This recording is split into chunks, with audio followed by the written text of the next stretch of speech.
કદાચ તમને બધાને જોઈને ખબર પડી જતી હશે, મને જોઈને જ ખબર પડી જાય. હું ભણાવતો નથી કોમર્સમાં, બટ એનું પર્સનલી સારી રીતે ઓળખું છું. ચલો સ્મિત, કેટલા વાગે તારું રીડિંગ શેડ્યુલ શરૂ થાય છે? ઓકે, આફ્ટરનો શેડ્યુલમાં 2 થી 4 સ્મિત D2D વર્ક કરે છે. અને D2D વર્ક કરવાની તારી સ્ટાઇલ કેવી રીતના હોય છે?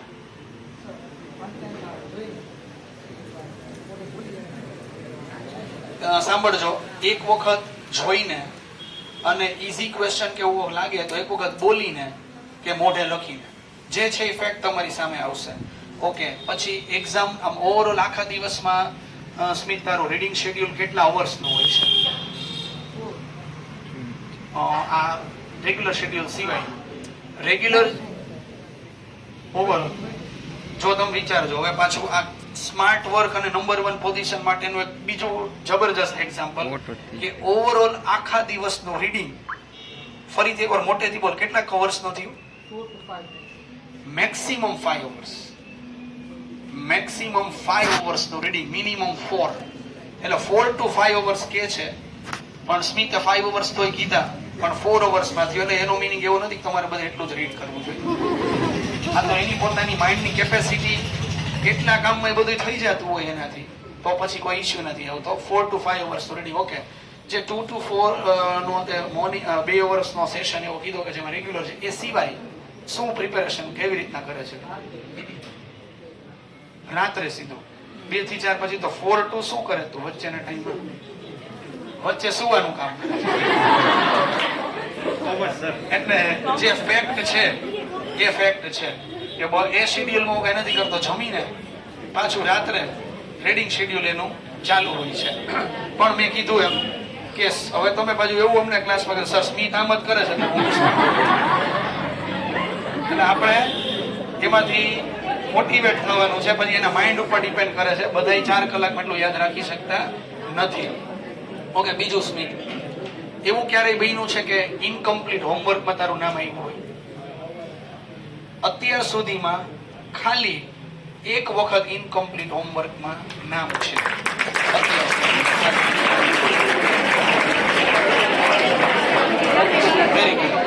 આર્યનને હું 10th થી 11th ના જે 2 years કન્ટિન્યુઅસ ગયા છે ત્યારથી ઓબ્ઝર્વ કરતો આવું છું કે ઓવરઓલ ખૂબ સારું પરફોર્મન્સ હોય છે.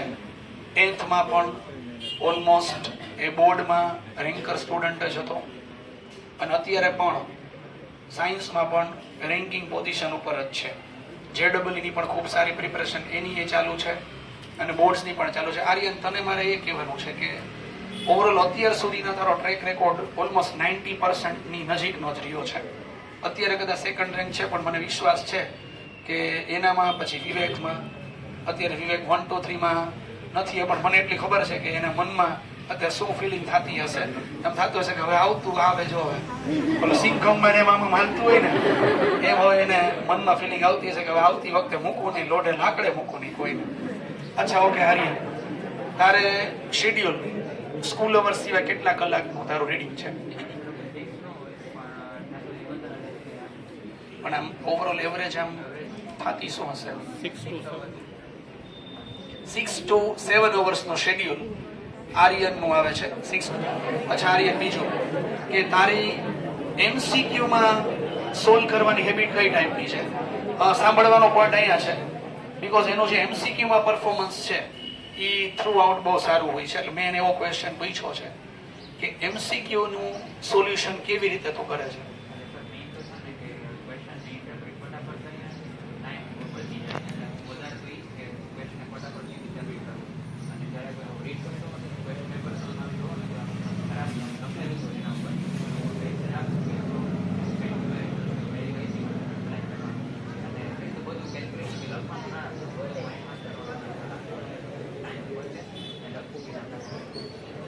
બહુ સરસ પોઈન્ટ એને કીધો, સાંભળવા જેવું છે. તમને સંભળાણું નહીં હોય, રિપીટ કરી દઉં. મારો ક્વેશ્ચન એવો છે કે MCQમાં છે ને મેં માર્કિંગ કર્યું છે કે ઓવરઓલ જ્યારે હું આખી સ્કૂલમાં 2-4 એવા સ્ટુડન્ટ્સ છે કે જેને હું ને જીતેશ શર્મા ઘણી વાર પર્સનલી બેઠા બેઠા વિચારતા કે MCQની અંદર એકચ્યુઅલી માસ્ટરી કયા કયા સ્ટુડન્ટની આવે છે. એમાં એક આનું નામ આવે છે MCQ ની અંદર એનું પરફોર્મન્સ જોરદાર હોય છે. તો એને મેં પૂછ્યું છે ક્વેશ્ચન કે તું MCQ ની કેવી રીતે પ્રિપેરેશન કરે છે એકચ્યુઅલી. એને આન્સર એવો આપ્યો કે એનું ઇન્ટરપ્રિટેશન કેવું છે, પેલા ક્વેશ્ચન ને એ જોવે છે, ઇન્ટરપ્રિટેશન કર્યું, પછી જે વેલ્યુ આપ્યો ને એને પેન્સિલથી અંડરલાઈન કરે છે ક્વેશ્ચન. MCQમાં ન્યુમેરિકલ બેઝ MCQ હોય તો એને અંડરલાઈન કરી લીધી પેન્સિલથી. અને કેલ્ક્યુલેશનને માઇન્ડમાં જ વિચાર્યું. જો એ કેલ્ક્યુલેશન એવું રાઇટિંગ કરીને કરીશ તો એવું બનશે કે મારો ટાઈમ બગડશે રાઇટિંગ કરવામાં. તો એને માઇન્ડમાં ને માઇન્ડમાં કેલ્ક્યુલેશન કરવાની હેબિટ શરૂ કરી. આપણે વિચારવાનું છે, બધા એવા નથી હોતા પણ આપણે કરી શકીએ, આવું ઇનિશિયેટિવ લઈ શકાય કે હું માઇન્ડમાં ને માઇન્ડમાં કેલ્ક્યુલેશન કરવાનું વિચારું કે આવી રીતે આમ થાય છે, આમ થાય છે. અને પછી પેપર એને કીધું મારું ક્વેશ્ચન પેપર થોડું બગડી ગયું છે, પેન્સિલથી બધું હાઇલાઇટિંગ જાજુ કરી નાખ્યું હોય અને ફટાફટ કેલ્ક્યુલેશન થાય, માઇન્ડમાં કેલ્ક્યુલેશન થાય ને પછી આન્સરની નજીક જવા માટેની ટ્રાય થાય. એકચ્યુઅલ આ હેબિટ છે ને, આમ અમારા એક્સપિરિયન્સના વર્ડ્સમાં હું કહું તો આ નેચરલ ગિફ્ટ છે. બધા એવી રીતે નથી વિચારી શકતા. એ નેચરલ ગિફ્ટેડ સ્ટુડન્ટ હોય વિચારી શકે, પણ એને આર્ટિફિશિયલી ડેવલપ કરવાની કોશિશ કરી શકાય. કોશિશ કરીએ તો આર્ટિફિશિયલી ટ્રાન્સફર નેચરલમાં થઈ જાય પાછું. એ આપણા ઉપર ડિપેન્ડ કરે છે કે આપણે એ ટાઈમ એના માટે પ્રેક્ટિસ બહુ કરવી પડે. બીજું આર્યન, જે એક્ઝામમાં તને પેપર ચેક થઈને પાછા આવે ત્યારે પોતાનું તારું જે માર્કિંગ પહેલા શું હોય છે કે આ તારી પાસે પેપર આવ્યું તો શું ઓબ્ઝર્વ કરે છે પેપર ચેક થઈને આવ્યા પછી?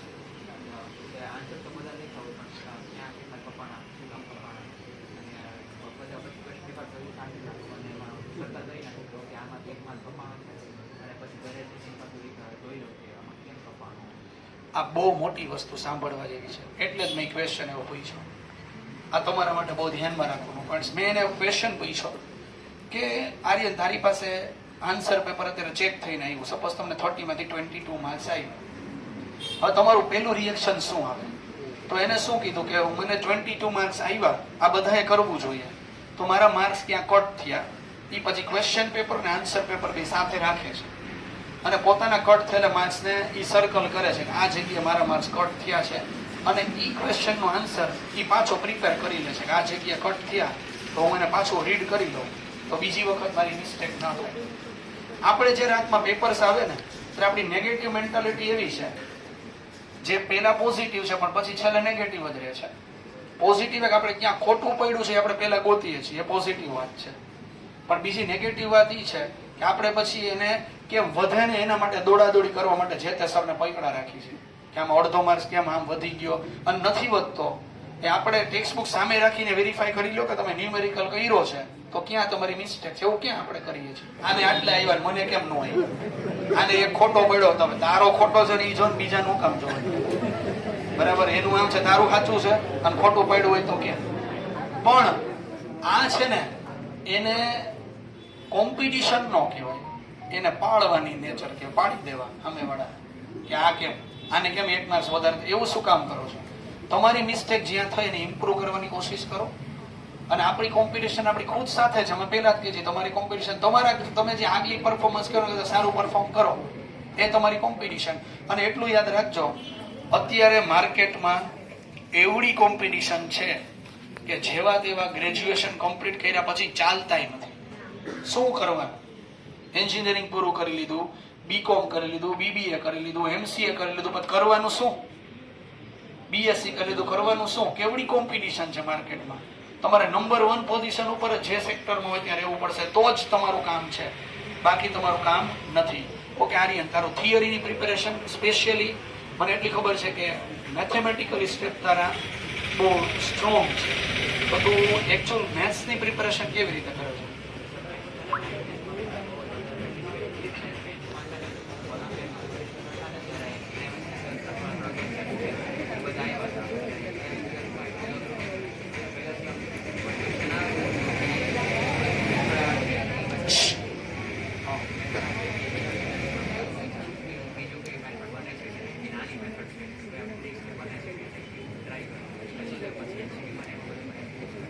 Very good. મેથ્સના ન્યુમેરિકલમાં કોઈ શોર્ટકટ રીતે કે બીજી રીતે ન્યુમેરિકલ થાય છે કે નહીં? સરે કરાવ્યો, પોતે કર્યો, બીજી બુકમાં રિફર કર્યું, પણ તોય પોતે પ્રેક્ટિસ કરવાની ટ્રાય કરે છે કે બીજી રીતે આવો ન્યુમેરિકલ પોસિબલ છે કે નહીં. એવું કરવાથી તમારો લોજિક ડેવલપમેન્ટ થાય છે અને એ સેલ્ફ પ્રેક્ટિસથી થાય. એટલે એને આન્સર એવો દીધો કે હું આવી રીતે પણ કોશિશ કરું છું કે ન્યુમેરિકલને કેવી રીતે સારી એવી ટ્રિક્સથી હું સોલ્વ કરું.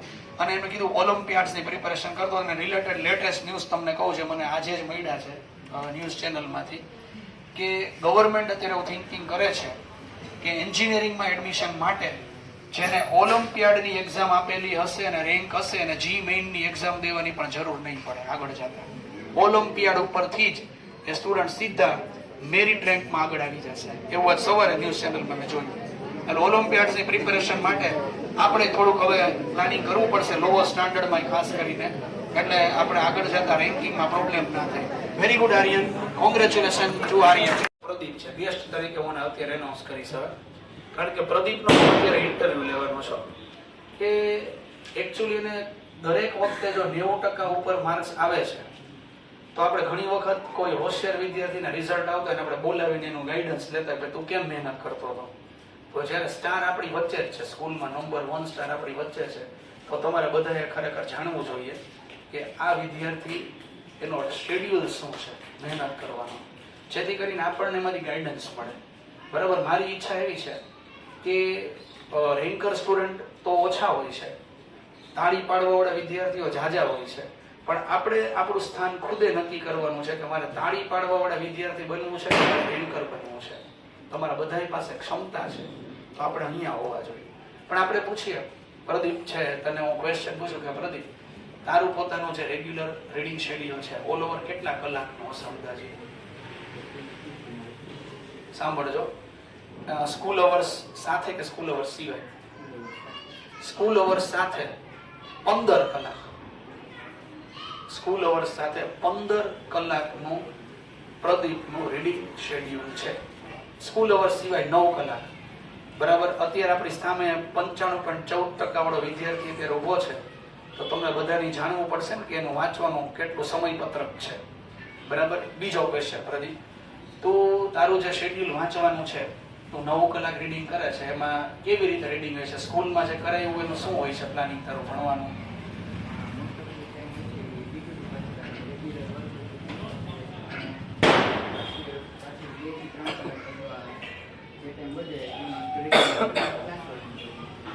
જોજો, સાંભળજો, હવે તમને નો સંભળાય તો રિપીટ કરી દઉં. એનું કહેવાનું એમ છે કે 9 કલાકમાંથી most of time D to D પાછળ આપું છું. જે હું તમને ક્લાસમાં કહું છું, મારા ક્લાસમાં કીધેલા વર્ડ્સનું અક્ષરશ પાલન થાય છે તો પરિણામ તમારી સામે છે. 95.14% નો આવડો મોટો જમ્પ અને આ લેવલ ઉપર કામ કરવું ખરેખર નાની વાત નથી. પણ હું ભગવાનને એવી પ્રાર્થના કરું છું કે આવું નવું રિઝલ્ટ તમારા બધાનું આવે, પ્રદીપનું આવે. પણ એટલું ધ્યાન રાખવાનું છે, પ્રદીપને એટલું ધ્યાન રાખવાનું છે કે અત્યારનું આપણું આ સ્કૂલનું રિઝલ્ટ છે, આ રિઝલ્ટથી કોઈ વિદ્યાર્થીએ છકી જવાનું નથી અને તમારા મનમાં ઈગો ન આવી જવો જોઈએ. પ્રદીપના મનમાં ખાસ પ્રદીપ, બરાબર, તારા મનમાં એવું ન આવી જાય કે આટલા બધા વિદ્યાર્થી વચ્ચે સર મારું સન્માન કરે છે તો આઈ એમ સમથિંગ એવું ન થવું જોઈએ, નહીતર પરિણામ તૂટશે. બરાબર, આપણે કાંઈ નથી, આપણે હજી જમીન ઉપર જ પગ રાખીને હાલવાનું છે. એવું કોઈ પણ સંજોગોમાં તારા મનમાં ઓવર કોન્ફિડન્સ લઈ આવતો નહીં. બરાબર, આપણે આવું નવું રિઝલ્ટ જો તારું મેન્ટેન રહ્યું તો એ સમય દૂર નથી કે ગુજરાત બોર્ડમાં પહેલો નંબર 4 નવડા તારા હશે. 99.99 પીઆર ફાઇનલ છે, યાદ રાખજો. બરાબર, જો આવું નવું રિઝલ્ટ મેન્ટેન કર્યું છે તો. પણ એને કીધું કે એનો પોતાનો મોટા ભાગનો તૈયારીનો સમય ડી ટુ ડી વર્કમાં જાય છે, રેગ્યુલર વર્કમાં જાય છે. તમારે આ જગ્યાએ આવું હશે તો આ કામ તમારે કરવું પડશે, આ કામ તમારે કરવું પડશે. યસ પ્રદીપ, તારું જે વાંચવાની જે સ્ટાઇલ છે એ તું કેવી રીતે રીડિંગ કરે છે? રાઇટિંગ બોલીને પાકું કેવી રીતે કરે છે? આન્સર તારા બધા મેથ્સમાં તને 100 માંથી 89 માર્ક્સ આવ્યા તો તારું કેવી રીતના હોય છે પ્લાનિંગ?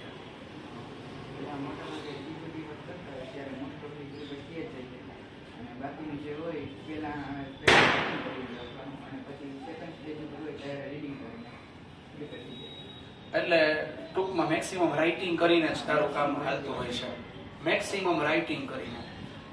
અચ્છા, એવું તને પોતાને તારા મનમાં ઇન્સ્પિરેશન કઈ રીતના આવી જાય છે ભણવાની, કે મારે ખુદને ભણવાની તને ઈચ્છા થાય છે કે તને કઈ પ્રેશર આવે છે કે મારે ભણવું જોઈએ? તારું શું એ બાબતમાં શું લાગે તને?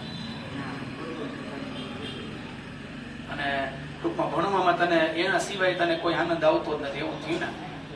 અને તમે એ કહી દો અમે માર્કિંગ કરેલું છે, હોસ્ટેલનો સ્ટુડન્ટ છે, બરાબર.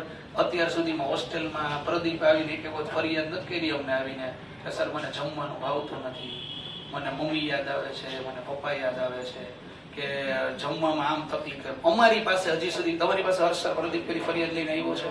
ચિત્તા સર તમારી પાસે આવ્યો છે? હજી સુધીમાં કોઈ દિવસ આવી, કોઈ દિવસ એને એક પ્રકારની ફરિયાદ જ નથી કે મને જમવાનું ન ભાવ્યું, ના થયું તે થયું. એની ફિટનેસ થી પરફેક્ટલી કામ કરીને ભણવા રાખો. અહીંયા શેના માટે આવ્યા છીએ આપણે? અત્યારે આપણો ગોલ વન એન્ડ ઓનલી છે કે આપણે રિઝલ્ટ જોઈએ છે, બરાબર. મરી નથી જવાના. થોડુંક ઓછું ખાશો, ઓછું જમશો તો મરી નહીં જાય આપણે, બરાબર. આપણું જીવન હાલવાનું છે. એના માટે આપણે ખાવા માટે જન્મ નથી લીધો. બે પ્રકારના માણસો હોય, એક જીવવા માટે ખાતા હોય ને ખાવા માટે જીવતા હોય. બે પ્રકારના. એમાં ઘણા જોઈને જ ખબર પડે છે કે આ ખાવા માટે જીવે છે, કારણ કે ખાવાનું જોવે એટલે તૂટી પડે, બરાબર. અને ઘણાની કેટેગરીઓ છે આપણે જીવન જીવવાનું છે એટલે જમવું જરૂરી છે. એમાં પ્રદીપ ઈ કેટેગરીમાં આવે છે કે આપણે જીવવા માટે ખાય છે, બાકી આપણો ગોલ આખો કઈ જુદો છે. પણ પ્રદીપ પાસેથી વેરી ગુડ પ્રદીપ, બરાબર. તારી જગ્યા પર જઈ શકસ. ખૂબ